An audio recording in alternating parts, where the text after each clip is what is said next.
Bonsoir l'Afrique, bonsoir à toute la galaxie africaine et panafricaine. Mesdames et messieurs, nous sommes heureux de vous recevoir encore ce soir dans le cadre de cette édition spéciale RCA.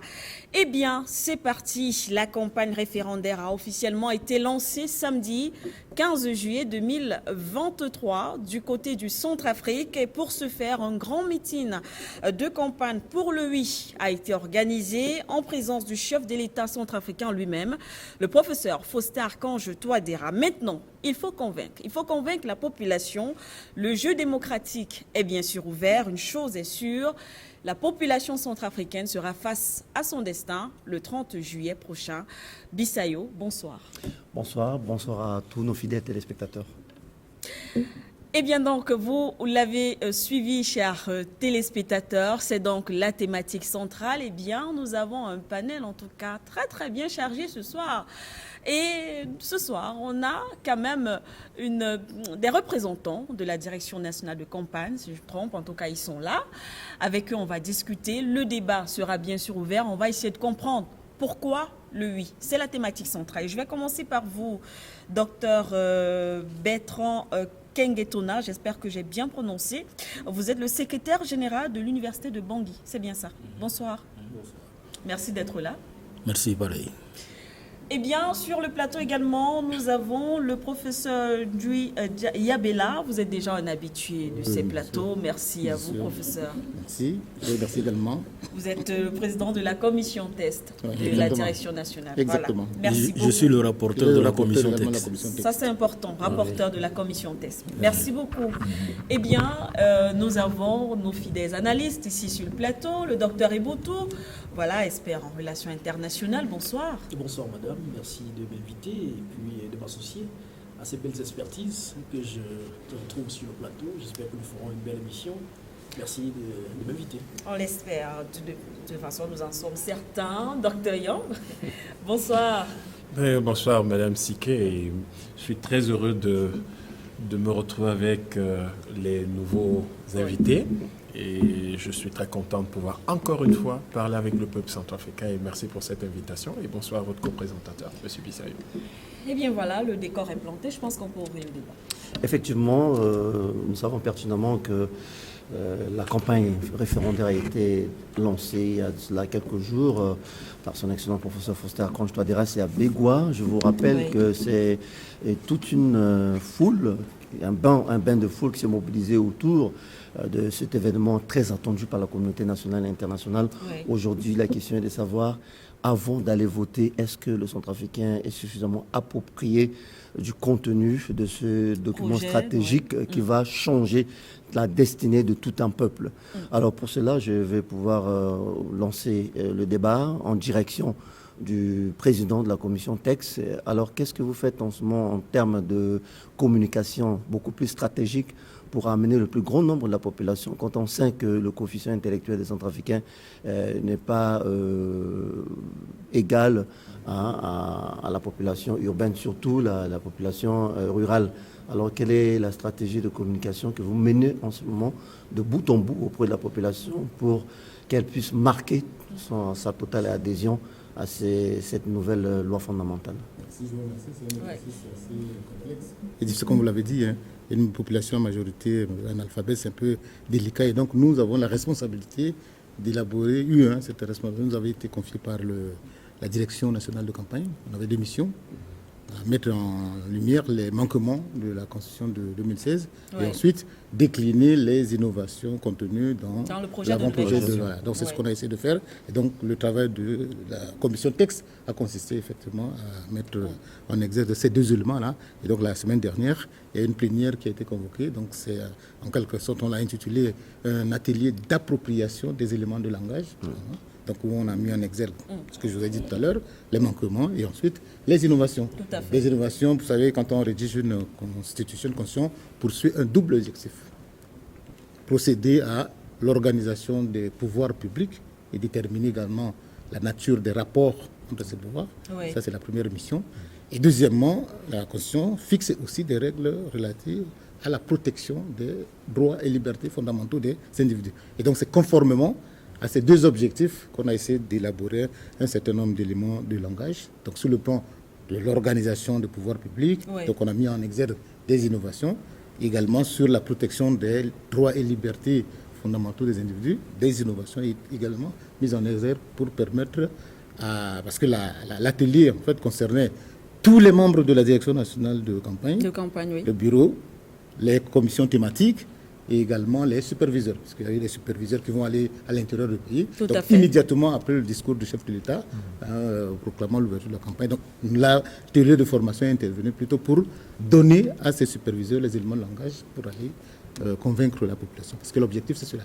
Si on veut aller vers une nouvelle constitution, qu'est-ce qu'on doit dire à la population? Effectivement, donc, il faut convaincre, comme vous venez de le dire. Alors pourquoi justement, pourquoi le oui? Pourquoi le oui? Oui, mais parce qu'il y a des innovations dans au terme là, vous voyez, sur le plan, je l'ai dit tout à l'heure, organisation du pouvoir public. Avant. Déjà dans le préambule de la Constitution, on affirme la détermination du peuple centrafricain à proscrire la mainmise de l'extérieur sur les ressources naturelles. Ça, c'est pour donner le coup de franche au gouvernement. Parce que c'est la résultante même de l'une des résolutions fortes du dialogue républicain qui a été organisée. Donc on a demandé à ce qu'il y ait les conventions signées au lendemain de la colonisation soient dénoncées et donc consacrer déjà l'interdiction de la mainmise de l'extérieur, c'est donner déjà les pouvoirs, le coup de franche au gouvernement, aux autorités de la République centrafricaine pour désormais, au lendemain de la promulgation de cette constitution-là, de dénoncer les accords coloniaux. Voilà, il y a eu des accords coloniaux qui organisent une sorte de gestion concertée des ressources naturelles, et c'est cette gestion concertée des ressources naturelles qui a posé un certain nombre de difficultés à la République centrafricaine, parce que la République centrafricaine ne pouvait pas exploiter ce qu'on a appelé dans les accords les ressources naturelles stratégiques. Voilà, ça a été dénommé en des termes scientifiques. Il s'agit du diamant, du pétrole, etc. Et donc toutes ces ressources-là, et dans les stipulations de l'accord, prescrivent qu'avant de procéder à l'exploration, l'exploitation et la commercialisation, il faut informer d'abord l'autre partie. Est-ce que c'est concevable? Si on a souveraineté sur d'autres ressources naturelles, est-ce qu'on doit... Ceux qui ont exploité leurs ressources naturelles, les pays européens qui avaient exploité les ressources naturelles et procédé à une industrialisation de leur pays, est-ce qu'ils avaient demandé l'accord, une gestion concertée de leurs ressources naturelles par les pays coloniaux? Vous voyez, donc ça, c'est ces dérives, cet accord léoné là qu'il faudrait corriger. Et donc là, déjà dans le préambule de la nouvelle constitution, c'est annoncé. On pose les bases. On pose les bases pour permettre au gouvernement. Maintenant, il n'y a plus de débat. Il faut directement aller à la dénonciation de ces accords parce que c'est l'expression, vous savez, la constitution.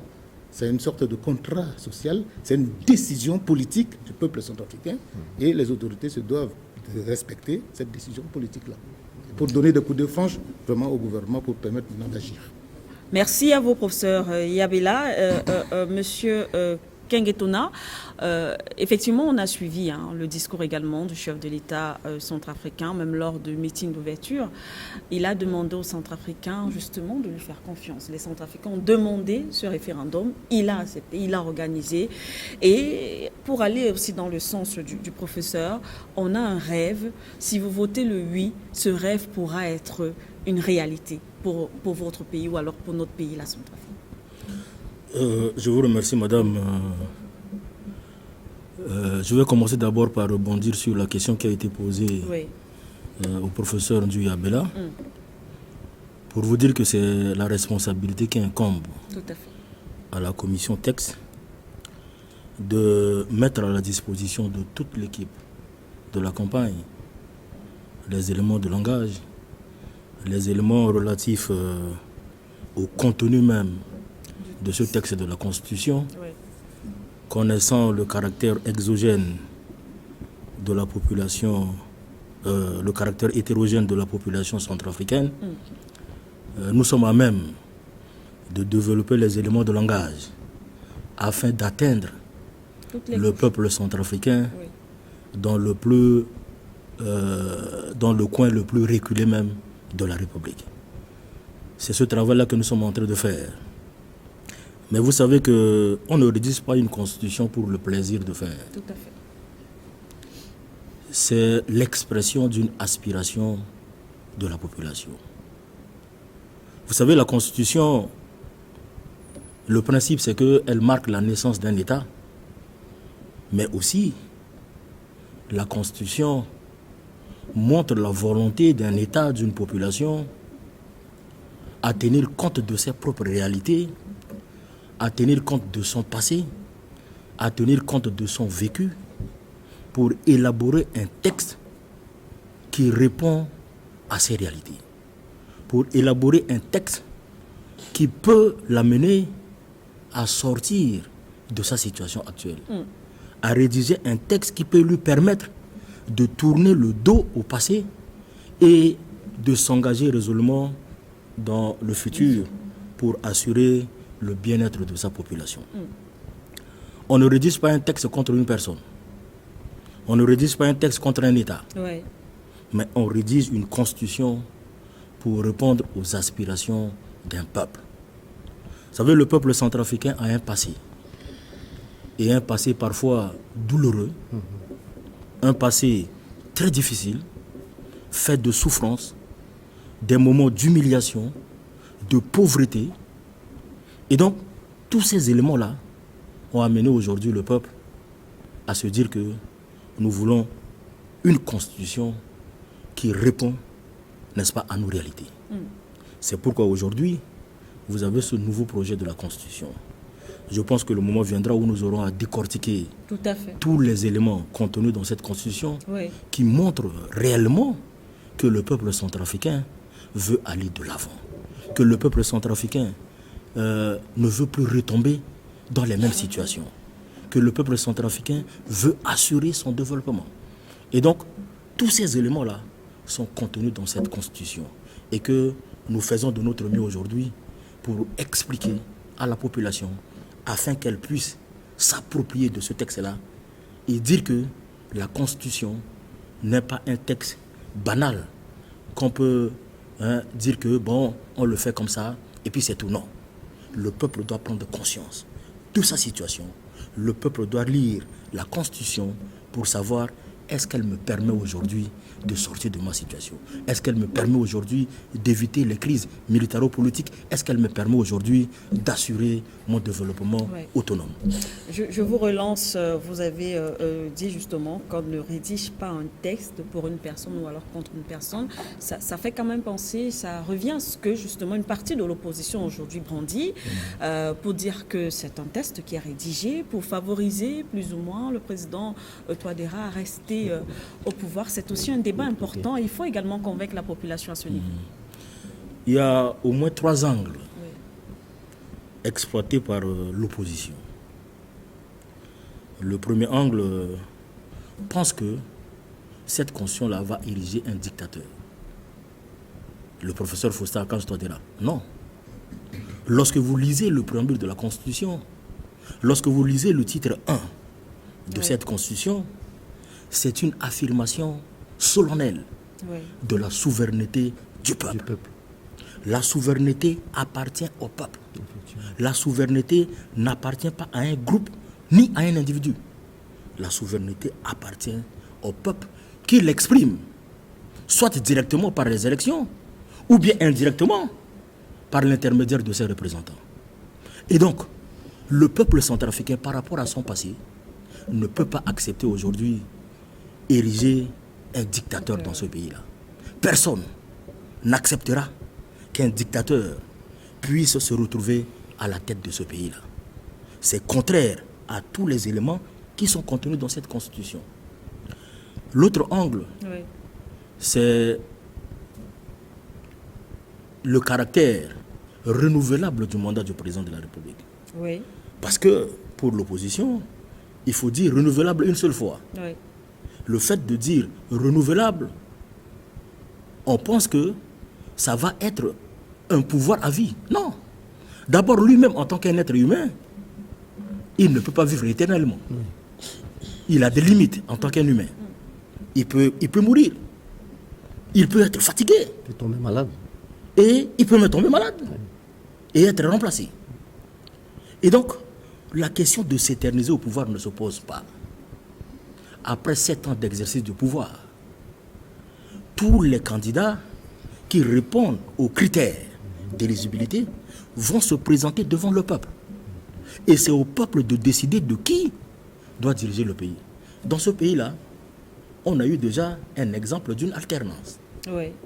Alternance démocratique avec le président Kolimba, où un chef d'État au pouvoir dans ce pays avait perdu les élections. Tout à fait. Vous savez, le peuple centrafricain, lorsqu'il te rejette, tu le ressens. Lorsque le peuple centrafricain te rejette, tu le ressens. Et lorsque un président est rejeté par la population, je vous assure, la population ne peut pas choisir ce président-là.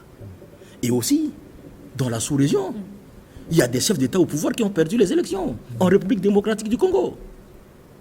Tout à fait. Le président Kabila, Oui, tout à fait, bien sûr. a perdu les élections. Ouais.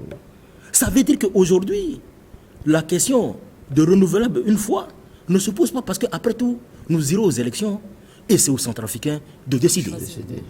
Et le Centrafricain aujourd'hui est mature de choisir son président. Le dernier angle, ça concerne le caractère, la question de la binationalité, Oui. qui est exploitée aussi à fait. par l'opposition. Mais vous savez, lui-même, il a été très éloquent, le chef de l'État, lorsqu'il a voulu expliquer cette question-là. Que pour les autres fonctions de l'État, la question ne se pose pas. Les binationaux peuvent devenir premiers ministres, Tout à fait. peuvent entrer au gouvernement, Ouais. peuvent occuper les hautes fonctions de l'État. Oui, oui. Mais pour la fonction du président de la République, il faut éviter les conflits d'intérêts. Il faut éviter les conflits d'intérêts. Vous savez, c'est l'un des problèmes de la République centrafricaine, la question de la binationalité. Ça nous a toujours desservi dans ce pays-là. Ça nous a toujours desservi lorsqu'il est question de choisir entre l'intérêt national et l'intérêt d'un autre État. Les gens ont toujours choisi l'intérêt d'un autre État que l'intérêt du peuple centrafricain. Et donc, pour devenir président de la République, mais il faut avoir qu'une seule nationalité. On ne peut pas avoir deux nationalités. Lorsque vous allez, par exemple, dans une négociation avec l'État que vous possédez la nationalité, Oui. mais comment vous allez faire? Est-ce que vous allez discuter d'égal à égal avec ce chef d'État-là? Ou il y a déjà une sorte d'allégeance entre vous et ce chef d'État? Parce que vous savez, il y a les critères pour obtenir la nationalité. Hein. En France, les critères sont difficiles pour obtenir la nationalité. Et il faut défendre le pays. Mais vous avez votre pays à défendre et vous avez l'autre pays de votre nationalité également à défendre. Mais finalement, vous allez défendre quel pays? C'est pourquoi la Constitution dit que pour le chef de l'État, pour le président de la République, il faut avoir qu'une seule nationalité. Personne n'est exclu. C'est question de choix. Je choisis d'être centrafricain. Si je veux être président de la République centrafricaine, je choisis ma nationalité centrafricaine et je deviens président de la République. Aucun problème ne se pose. Merci à vous, monsieur docteur Kengetona. Merci beaucoup pour ces explications, effectivement. Avant peut-être de passer la parole à nos analystes, j'aimerais aussi avoir votre avis là-dessus, professeur Yabela, oui. Oui. Oui. La question de nationalité. Vous savez, c'est une question d'interprétation. Hein. Quand on élabore un texte, c'est en français, et après, des fois, il faut traduire en sango, et puis chacun donne les interprétations un peu fantaisistes. Oui. C'est comme, on a accueilli ici un jour un Camerounais, un pasteur, qui est venu au stade 20 000 places à faire de la prédication. Et puis il a dit en français, Jésus est arrivé parmi les siens et les siens l'ont rejeté. Et l'interprète ici qui a dit en sango, il dit, Jésus assis n'a pas dit Ambo, Jésus est arrivé parmi les chiens et les chiens l'ont rejeté. Voyez-vous? Donc l'interprétation n'est pas pareille. Donc c'est exactement ce qu'on vit ici en République centrafricaine. Oui. Donc chacun donne une interprétation à sa manière. Et donc on se retrouve dans des interprétations un peu biaisées, puis erronées. Oui. Là, pour ajouter, compléter ce que mon collègue a dit, le code de la nationalité est clair. Quiconque acquiert volontairement une nationalité étrangère perd la nationalité centrafricaine. Et quand on perd la nationalité centrafricaine, voilà, on la perd. Donc, et ça complète exactement ce que la Constitution, là, on l'a expliqué. La nationalité centrafricaine est une et exclusive. On ne peut pas avoir la nationalité centrafricaine et concurremment avec une autre nationalité. C'est ce qui se passe aux autres dossiers. Donc, si on veut assumer une fonction, ben, il faut être, et puis la définition, et puis on l'a reprécisé. C'est pour compliquer un peu les conditions. Il faut être de père, avoir les deux parents qui sont d'origine centrafricaine. Ça veut dire que c'est le système qui est appliqué, même dans le système qu'on applique, c'est la consécration du principe de ius sanguinis. Le principe d'être centrafricain de père et de mère, c'est le principe de ius, c'est le sang. Si on a des parents de même sang, on est des centrafricains d'origine. Ouais. Mais s'il y a croisement entre sang étrangers et puis nationaux, donc là, la question se pose de la volonté de l'individu à demander lui-même la nationalité centrafricaine à sa majorité. Donc là, ça ne pose aucun problème. Et là, on explique ça autrement en disant que, en précisant ces conditions, c'est une manière d'écarter les autres. Alors, ouais, encore si on a une double nationalité, si on ne peut pas se présenter aux élections, ou bien à l'élection présidentielle ici en République centrafricaine, on peut se présenter aussi à l'élection présidentielle dans sa nationalité d'acquisition. Ça ne pose aucun problème. Si les conditions sont bloquées ici, on a la possibilité. Donc si moi j'ai la nationalité française, j'ai acquis la nationalité française, qu'est-ce qui m'empêche d'aller déposer? Parce que si je suis devenu déjà français, je peux aller déposer et chercher à être le président de la République française. C'est ça le problème. Donc c'est un problème d'interprétation et puis on est en train de bluffer la population en disant que là le texte qu'on a rédigé, c'est vouloir écarter et faire en sorte que le chef de l'État reste ad vitam aeternam. Il a déjà expliqué clairement. On ne peut pas. À partir du moment où vous présentez dans notre mail, là, il y a le CNDM. C'est-à-dire que moi, c'est un concept que j'interprète. Et donc, si on voit la main de Touadéra, ici, c'est pas marqué eux. Éternel, il est fait pour l'éternité. C'est ça. Tout le monde, quand on voit là, c'est le signe M qui est ici. On est tous appelés à mourir. Donc, personne ne peut rester indéfiniment. Et quand on dit, c'est du mensonge qu'on annonce au peuple centrafricain. C'est de la démagogie. Et donc, nous, en tant qu'intellectuels, cette ère-là est terminée. Il faut tenir le langage franc, le langage de la vérité au peuple centrafricain. Parce que la population centrafricaine, quand même, maintenant, est éclairée. Et donc, on n'est plus à l'époque, même si on dit c'est 90%, non, c'est faux. Il y en a qui sont allés un peu loin, jusqu'aux années même en année de licence, et qui n'ont pas les moyens et qui reviennent. Il y a des licenciés, il y a des diplômés qui font le pouce-pouce ici dans le quartier. Ce ne sont pas des idiots. Donc, pour les convaincre, il faut tenir le langage de la vérité et ne pas faire de la démagogie. Eh bien, la question de la croissance économique est également au cœur de cette nouvelle loi fondamentale, quand on sait que ce texte a été rédigé en adéquation avec le contexte socio-économique actuel de l'heure. Alors, je m'oriente vers docteur et spécialiste en économie. Selon vous, et d'après avoir analysé minutieusement le contenu de cette nouvelle loi fondamentale, quelle peut être la valeur ajoutée à cette nouvelle loi fondamentale en ce qui concerne l'intérêt supérieur de la nation? Écoutez, il y a 2 ou 3 choses intéressantes qui montrent clairement le souci du législateur centrafricain de s'assurer que la nouvelle configuration du pays serait une configuration heureuse, et je crois que le terme est d'ailleurs dans ce projet de nouvelle constitution, c'est-à-dire parviendra à donner aux Centrafricains le bien-être. C'est bien écrit là-dedans. Le bien-être a l'avantage d'être un concept qui est beaucoup plus important que la seule satisfaction des besoins matériels. Parce que si on court après la satisfaction des besoins matériels, est-ce qu'on arrive à apporter du bonheur? Est-ce qu'on arrive à construire un être équilibré qui peut donc être, si vous voulez, un véhicule de paix? Parce que tous ces mots et toutes ces phrases peuvent paraître parfois simples, mais ça ne l'est pas autant que ça. Et donc, le Centrafrique, manifestement, ne vise pas seulement à être le pays où on va construire beaucoup de routes, beaucoup de ponts, beaucoup des voies ferrées très importantes, des usines, des immeubles. Mais le Centrafrique, du fait de ce projet de constitution, vise à construire un homme, le Centrafricain, sur la base du rêve centrafricain. Parce que les Américains vont dire le rêve américain. Mais le rêve centrafricain, ici, est structuré, formulé dans cette constitution, mais n'est pas un rêve purement matérialiste. C'est un rêve qui vise, compte tenu du passé centrafricain, l'instabilité, la misère, la violence, etc., vise à former un homme qui sera un véhicule de paix.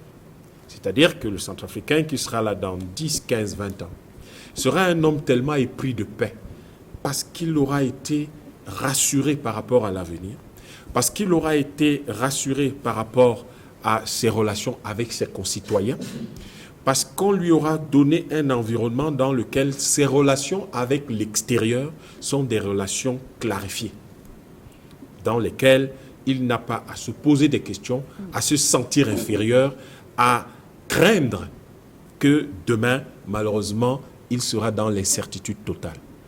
Ça peut paraître que je suis en train de parler de choses politiques, mais c'est ça le cœur de l'économie.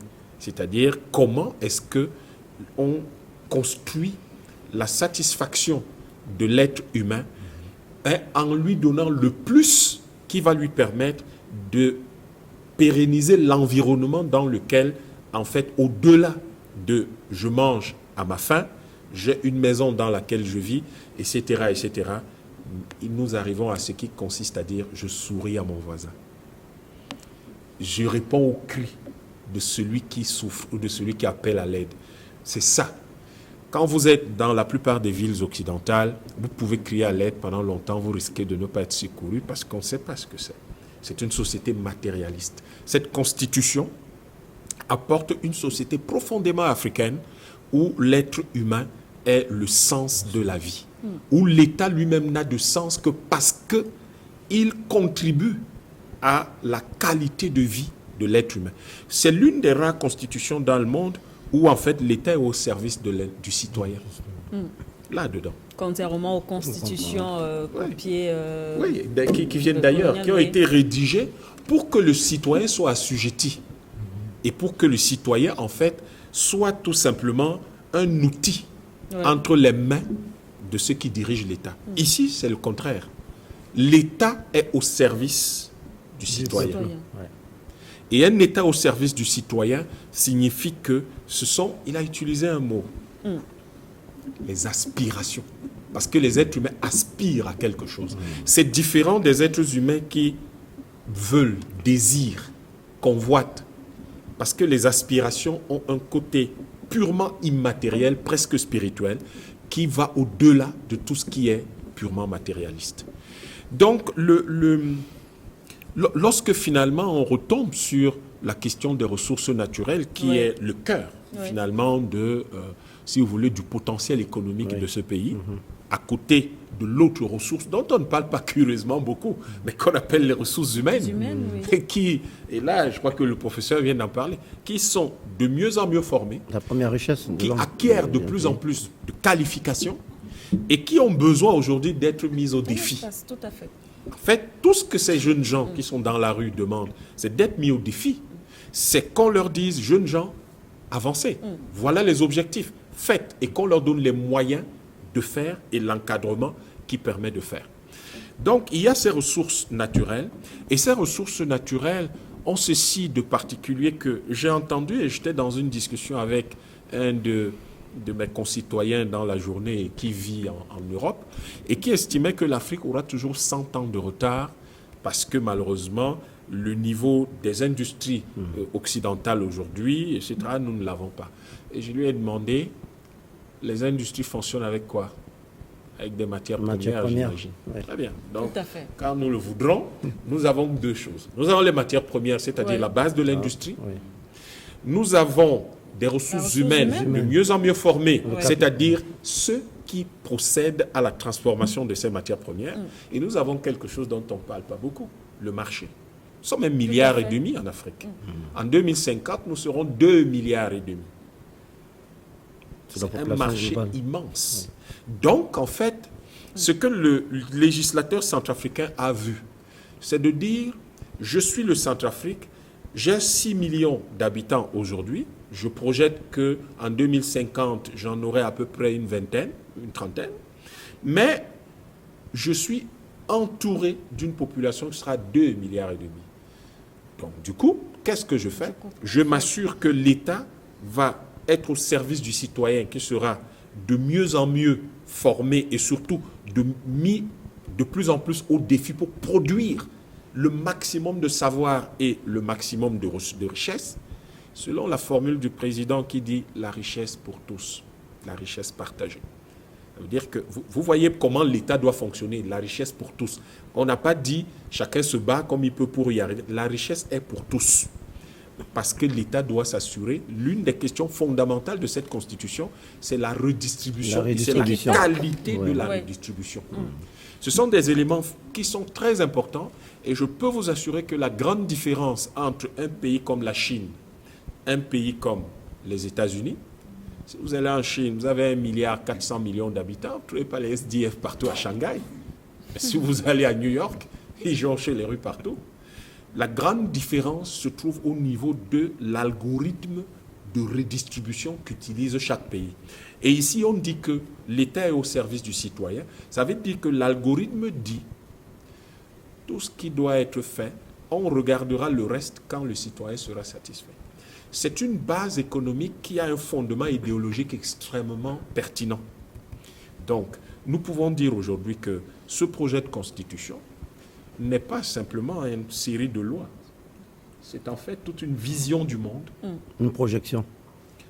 Mieux encore, parce qu'il faut que vous ayez la vision pour savoir vers quoi vous vous projetez et comment vous vous projetez. C'est une vision du monde qui est assise à la fois sur nos traditions africaines, la chambre des chefs et la chefferie traditionnelle, mais également sur une compréhension du monde, très affinée du monde moderne. Vous allez voir que le professeur a rappelé tout à l'heure, il y a un certain nombre d'accords, de conventions, de traités. On peut avoir deux choses. On se lève, on s'en va taper tout le monde parce qu'on ne veut plus de ces accords. Mais on peut aussi dire, au fond, qui est souverain? Est-ce que c'est l'État ou le peuple? Et on va dire, c'est le peuple qui est souverain. Donc, on va dire au peuple, tu reprends ta souveraineté. On l'affirme solennellement. Et puis, tu nous diras par la suite si les accords te conviennent. Pas de débat, pas de problème, mais tous ces accords, par cette nouvelle constitution, deviennent purement et simplement illégaux. On n'a tapé personne, on n'a engueulé personne. C'est très intelligent ce que je vois là. Et c'est grâce à ça que le Centrafrique aura la capacité de se construire une économie moderne, harmonieuse, durable, très rapidement. Dans votre intervention, vous avez fait allusion, vous avez mis en exergue la question de l'équilibre social qui aujourd'hui paraît être le synonyme de mettre fin aux différents conflits ou encore la prévention de conflits, non seulement en Centrafrique, mais également au niveau de l'Afrique. Est-ce dire qu'aujourd'hui, avec l'équilibre social, on pourra mettre définitivement fin aux différentes crises socio-économiques qui ont caractérisé le pays depuis son accession à la souveraineté? Absolument. Absolument, parce que la lecture attentive de ce texte, quand vous êtes au début encore, vous voyez comment on constitutionnalise les régions. Vous vous demandez, mais pourquoi il parle de cette région et puis à la ville de Bangui? Vous ne voyez pas très bien. Mais quand vous continuez la lecture, vous arrivez là où on parle des collectivités territoriales décentralisées. L'élément central qui est au cœur de tout ça, et l'élément qui est au cœur, qui est la préoccupation fondamentale de l'autorité de la bonne gouvernance, et c'est là que ça se rencontre, ça, c'est ça qui attire votre attention. C'est le développement harmonieux des régions et le fait que toutes ces régions-là puissent de façon, c'est-à-dire au même moment, selon la théorie des champignons qui montent tous, que toutes ces régions puissent bénéficier de la même façon, question de redistribution, de la même façon des soins, ou si vous voulez, de l'action publique, afin que tous les citoyens, et c'est vers là que j'allais, tous les citoyens, pas quelques-uns, puisqu'on parle de toutes les régions, développement harmonieux de toutes les régions, redistribution envers toutes les régions, que tous les citoyens, où qu'ils se trouvent, puissent profiter des fruits de la croissance. C'est pour ça aussi qu'on implique les chefs. Parce que le chef, il a un petit territoire ici, etc., etc. Chacun va dire, chez moi ici, je n'ai pas de route, je n'ai pas d'eau, je n'ai pas d'électricité. Quand il demande de l'eau, ce n'est pas une question matérielle. Quand il dit je demande l'électricité, ce n'est pas une simple question matérielle. C'est une certaine qualité de vie. Une question de besoin aussi. Ça va au-delà des besoins. C'est une certaine qualité de vie. Parce que quand on satisfait les besoins, ça peut ne pas être de bonne qualité. Mais c'est une qualité de vie qui est assise sur cette vision. cette vision du monde, et qui est condensée, synthétisée dans ce texte. Je crois que ça donne de très bonnes raisons de relire ce texte et de se décider clairement que le 30 juillet, là, on n'a pas d'autre choix que d'aller dire oui à cette Constitution. Merci à vous, docteur Yamb. Oui, allez-y, professeur. Allez-y. J'ai bien aimé son analyse, parce Oui. que son a constitutionnalisé les régions. Oui. C'est pour qu'il y ait des implications au niveau des collectivités. Les collectivités, oui. Le développement à la base est assez, parce que nous, on n'en a pas tenu compte.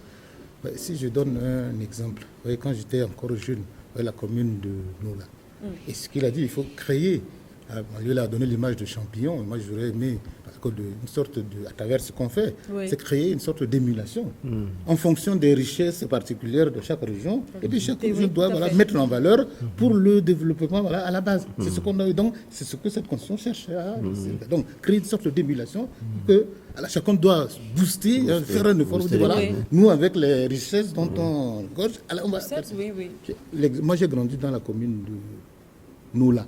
Noula, oui, c'est à grande richesse.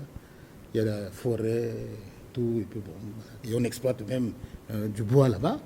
Et moi, quand j'étais enfant, ça c'est une expérience vraiment désastreuse. J'étais enfant, je voyais à Noula, qui est arrosé par deux fleuves. Il y a la Mambéré et la Kadé de l'autre côté. Sur la Mambéré, il y a un bac pour permettre de traverser. C'est une presqu'île, hein. C'est très joli, ça aurait été en Europe. Ça devait être vraiment mirifique, les gens devaient aller en tourisme là-bas. Le centre-ville est dans cette presqu'île-là. Ok. Pour y aller, bon, il faut le bac ici de côté Mambéré pour aller. Donc à l'époque où j'étais encore enfant, le bac fonctionnait avec un moteur. Avec un moteur, et puis ça permettait de traverser. Et qu'au fil des années sont passées, quand je suis reparti maintenant, ouais, j'étais au CM2, je suis reparti comme DG de l'ENA pour organiser un concours de recrutement des surveillants pénitentiaires. Et puis bon, comme j'étais véhiculé, parce qu'à l'époque, je jouais, je tapais dans le ballon, je roulais dans la poussière. Là, je repars en tant que DG avec une voiture bien climatisée. Le bac maintenant fonctionne avec une grosse perche. Vous voyez le recul? C'est pour oui, cette tout à raison-là. fait. Voyez-vous, c'est important. Ouais. Et ce qu'on a mis, c'est important pour que les gens prennent conscience et qu'à la base, on essaie de faire un effort pour le développement des collectivités locales. Afin que personne ne soit lésé, Voilà, ça les effectivement. voilà. Merci à vous, professeur. Docteur Eboutou, on poursuit avec vous. On a suivi les arguments, les analyses ici du docteur King Etona et bien sûr le professeur Yabela. En ce qui concerne ce projet de nouvelle constitution, il y a des points qui reviennent. Proscrire la mainmise extérieure sur les ressources naturelles, dénoncer les accords coloniaux et d'ailleurs le docteur ici également est revenu sur ces éléments dont l'opposition surfe. Il est revenu sur la binationalité, la question de mandat. Donc finalement, on comprend que le mal est profond et ce mal, effectivement, aujourd'hui, les Centrafricains, veulent éradiquer ce mal. Ils ont pu détecter quel était le véritable problème et il est question de mettre cela hors d'état de nuire.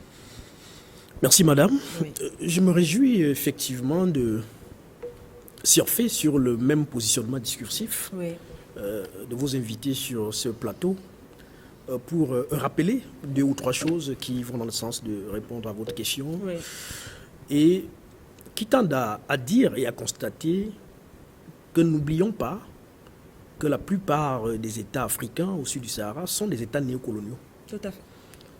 Un État néocolonial au sens de Nkrumah, il faut peut-être le rappeler à l'attention de ceux qui nous écoutent. C'est Kwame Nkrumah qui l'a théorisé. Il a théorisé le néocolonialisme. Il disait que l'essence du néocolonialisme, c'est que l'État qui est assujetti est théoriquement indépendant.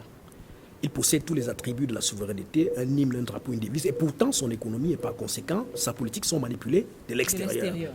Or, quand on a écouté nos invités ici, Oui, et qui rappellent le caractère en fait, de l'autre constitution qui était un caractère extrêmement extraverti, c'est-à-dire que quand on parle d'un caractère extraverti d'une constitution, c'est celui qui consacre le fait que les richesses naturelles, par exemple, de ces pays-là, bénéficient à un autre pays, à un État occidental, à travers une chaîne, à travers un système économique qui vide ces pays-là de sa propre richesse pour nourrir un autre système et même un autre système international.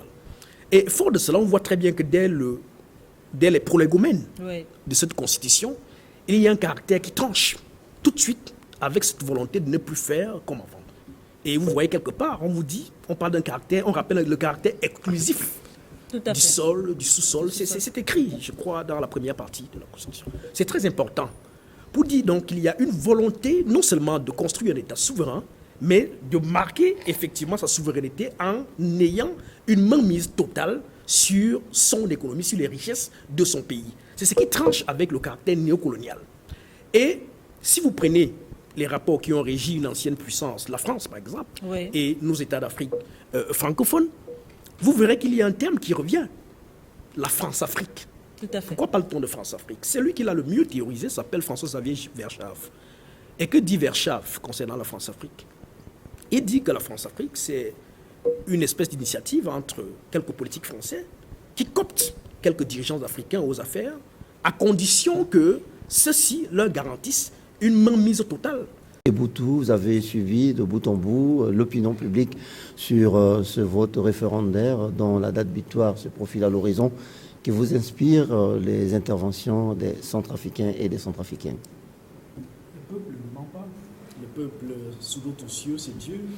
On dit du peuple que c'est Dieu, et Dieu ne ment pas.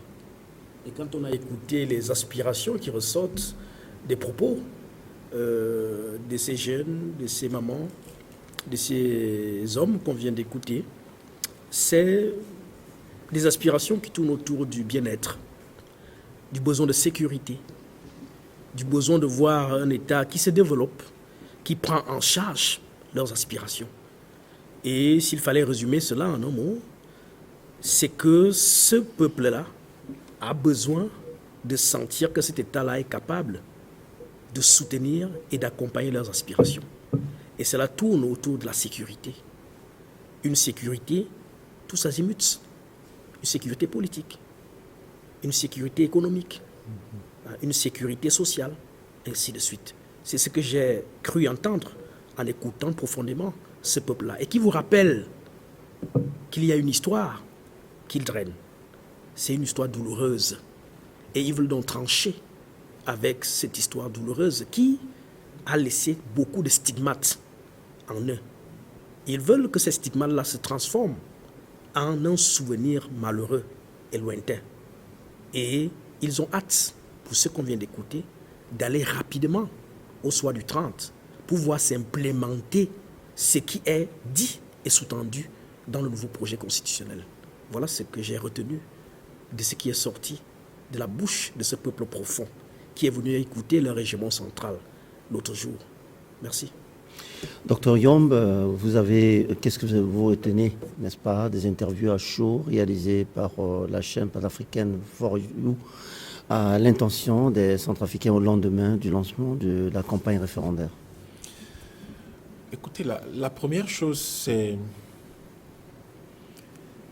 quand le peuple a quelque chose à dire, il sait le dire. Personne ne peut dire ce que le peuple veut dire mieux que lui-même. Et je crois que le peuple ne dit jamais que tout ce qu'il a à dire. Et là, le peuple a dit tout ce qu'il avait à dire, et il l'a dit de la meilleure des manières, tel qu'il le ressent. Et c'est ce qui, je le crois, est d'ailleurs à la base de ce projet de nouvelle constitution. Et cela indique clairement que les autorités de ce pays ont à cœur d'écouter le peuple. Est-ce une ancienne tradition avant l'intermède colonial et néocolonial qui revient?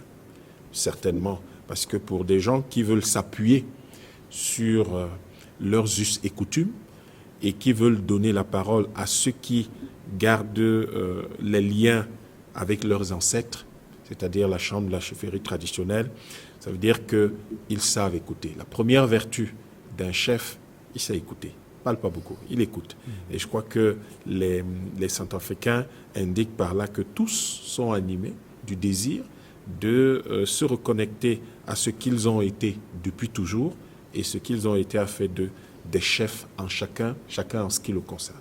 Mais de façon simple, ce pays a besoin de sécurité nationale. La sécurité nationale, c'est en réalité le résumé de tous les aspects de la sécurité, qu'elle soit une sécurité militaire, donc qui relève de la défense, une sécurité publique qui relève de la police, une sécurité économique, une sécurité qui est très diverse, qui peut être la sécurité par exemple alimentaire. Il faut que les Centrafricains puissent manger. Et qu'ils mangent selon leurs traditions alimentaires. Parce que bien manger, en Centrafrique ne veut pas dire consommer du blé qu'on ne cultive pas ici. Ça veut dire avoir du chikwang à profusion pour que quand chaque Centrafricain en a besoin, qu'il en trouve. Ça veut dire une sécurité scientifique parce que les Centrafricains doivent faire de bonnes études, parce qu'en faisant de bonnes études, ils créent de la technologie et en créant de la technologie, ils répondent à la demande sociale. Donc en gros, c'est ce que j'ai entendu et j'espère que ce qui était la conclusion de leurs propos, c'est qu'ils aimeraient tous, compte tenu de ce qu'ils savent de celui qu'ils appellent leur champion, s'il leur dit « voici votre projet que vous m'avez soumis et tel que je l'ai mis en forme », je pense qu'ils veulent dire qu'ils iront voter oui et j'espère que c'est ce que le monde entier attend d'eux. Merci à vous, Dr Yam, Dr King Etona. On a suivi effectivement cette population centrafricaine, mais l'autre défi aussi, on a l'habitude de le rappeler, le chef de l'État centrafricain d'ailleurs l'a rappelé en appelant massivement la population à aller voter. C'est aussi un défi. Il faut aller voter, mais il faut aller massivement voter ce jour. Quels sont les leviers sur lesquels vous vous appuyez pour que cela puisse être effectif? Je vais réagir d'abord par rapport aux propos. Allez-y. Tenu par la population, oui. Vous allez constater que c'est un ras-le-bol. Tout à fait. C'est que c'est assez. Ils sont dépassés. Il faut faire autre chose. Oui. Vous avez écouté ce papa-là dire que la pauvreté a gagné la population. Oui. La vie est devenue extrêmement difficile. Si nous qui sommes à Bangui, nous arrivons à trouver à manger, mais à l'intérieur du pays, oui. il y a des Centrafricains qui souffrent. Énormément. C'est celui qui n'a pas le cœur qui va continuer à voir son prochain souffrir pendant des années comme ça. C'est pourquoi nous tous, moi je milite toujours pour que nous puissions changer de paradigme. Nous devons changer de discours, les hommes politiques. Changer de discours et prendre en compte cette préoccupation de la population. De faire de notre mieux pour que la sécurité puisse s'installer. De faire de notre mieux pour que le Centrafricain puisse trouver à manger. Parce que le père fondateur a dit qu'il faut manger 3 fois par jour. Matin, midi et soir. Mais aujourd'hui, il y a des familles qui n'arrivent pas à trouver à manger le matin, ni même à midi. Ni même le soir. Mais comme Dieu nous a tellement aimés, qui nous a donné les aliments naturels. Vous avez aujourd'hui, c'est la période des chenilles. Oui. Il y a des gens qui n'attendent que le soir pour acheter les chenilles et manger, pour se coucher. Est-ce que c'est possible? Alors que nous sommes dans un pays qui est immensement riche, qui a les ressources possibles pour donner à manger correctement à sa population. Donc, en écoutant la population, Oui. nous devons changer de discours. Oui. Lorsque un de nous a une vision, nous devons le soutenir Ça dans allait. l'intérêt du peuple. Lorsque un de nous a cette volonté pour transformer la société dans l'intérêt de nous tous, nous devons y adhérer. C'est vrai, un homme n'est jamais parfait. Un homme a toujours des limites, a toujours des défauts. Mais il faut l'aider, il faut continuer à l'aider. Il faut continuer à dialoguer. Il faut mettre en avant le dialogue républicain pour que chacun puisse apporter sa contribution afin que ce pays-là puisse aller de l'avant. Du côté de la direction nationale de campagne, pour répondre à votre préoccupation, nous sommes en train de faire de notre mieux pour que la parole puisse arriver à l'intérieur du pays. Il y a des équipes qui se trouvent déjà sur le terrain. Oui.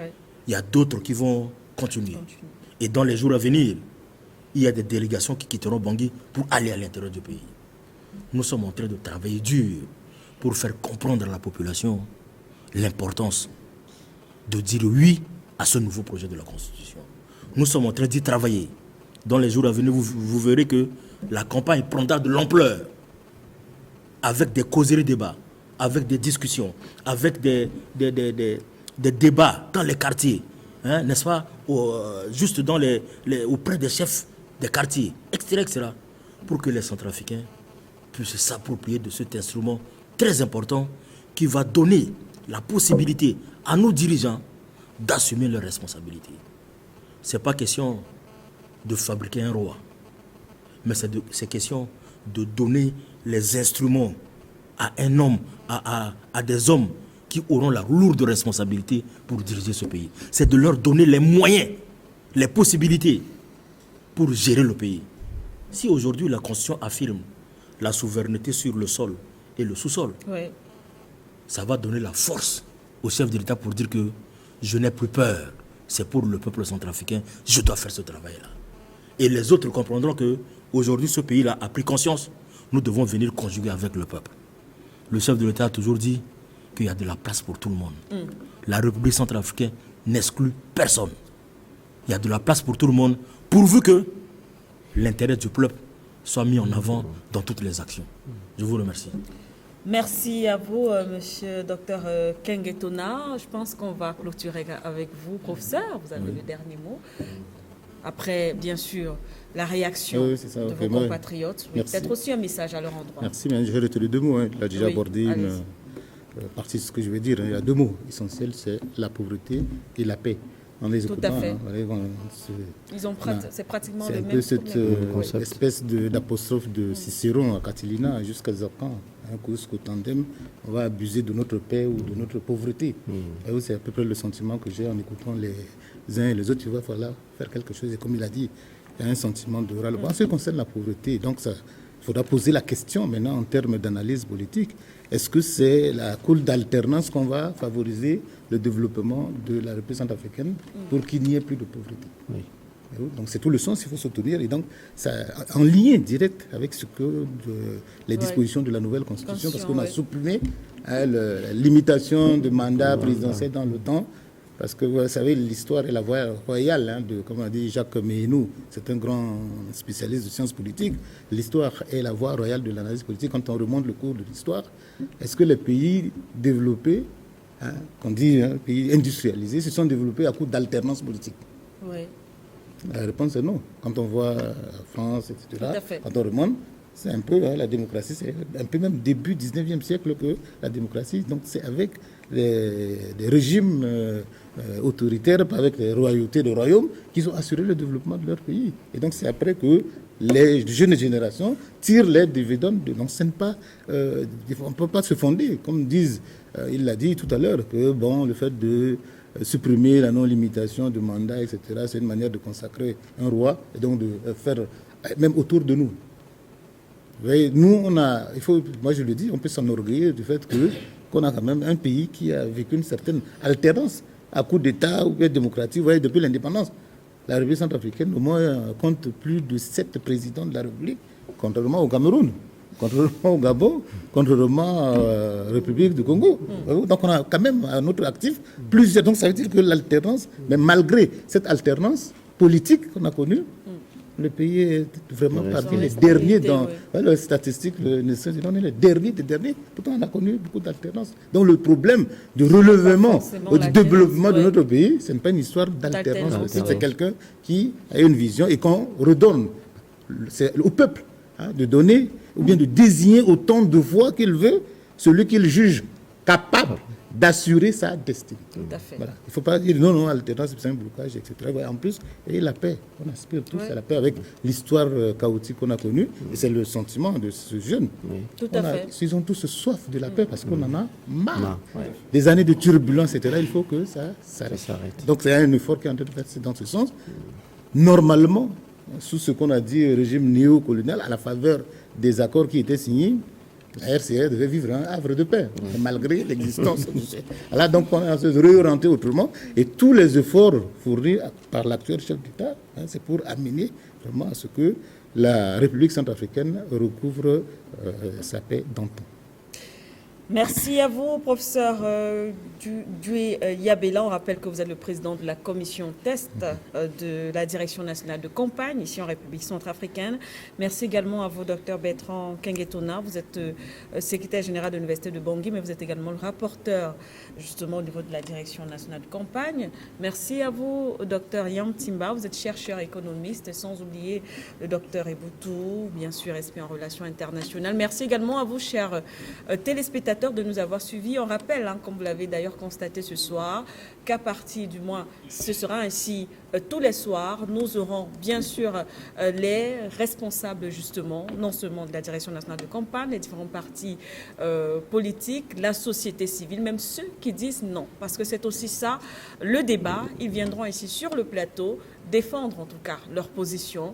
Et bien sûr, c'est vous, à vous surtout, Centrafricains, ce sera à vous de prendre la décision au soir du 30 juillet prochain. C'est donc la fin de cette édition spéciale. Merci une fois de plus à vous. Bissayo, bonne soirée. Merci. Rendez-vous demain, même heure, même plateau, même fréquence pour un nouveau débat. À très bientôt.